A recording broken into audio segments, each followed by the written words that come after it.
தீபாவளி அதுவுமா கறி குழம்பு வைப்பாங்கன்னு பார்த்தா கீரை குழம்பு வைக்கிறதுக்கு கீரை வந்து பறிச்சுன்னுக்குறாங்க. இங்க வந்து நான் மேஞ்சுங்கிறா கீரை பறிச்சிட்டு இருக்கிறேன். என்ன கீரை?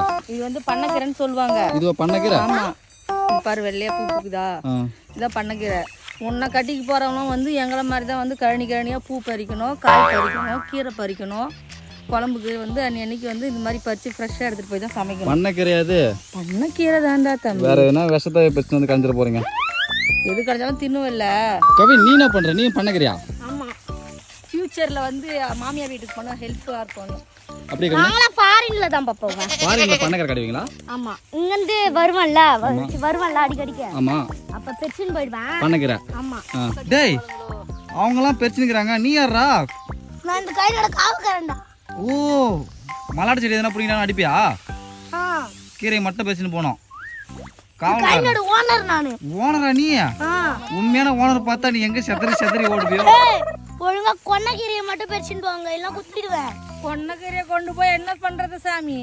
பண்ணக்கீரை பறிச்சுன்னு போனா கூட குழம்பு வைக்கலாம், கொன்னக்கீரை பறிச்சுன்னு போய் உன் கொண்டையில தான் வைக்கணும். அவரு தோட்டக்காரனுக்கே தெரியல கொன்னக்கீரையும் பண்ணக்கீரையும். கொன்னக்கீரை ஏய், கொன்னையோ பண்ணையோ ஏதோ ஒரு நடா படா. ஏய் ஏய் ஏய், கிளம்புங்க. இல்ல நாய் கூட்டம் கூட்டுறோம். என்னது நாய் கூட்டு வரீங்களா? ஆமா. ஏன்? போதும் சொன்ன கேட்காம கீரை பறிச்சுன்னு இருக்கிறாங்க. அப்ப நாங்க தான் எங்க வீட்டுக்கு பண்றது.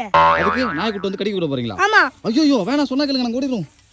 போடி போ. ஓடியாங்க, நாய் கூட்டு வந்து கடி கூட போறானா? ஓடியாந்துருங்க. ஓடியா சீக்கிரம் வா, அவர் நாய் கூட்டு போய்க்கிறான். ஓடியா நித்திய ஓடு.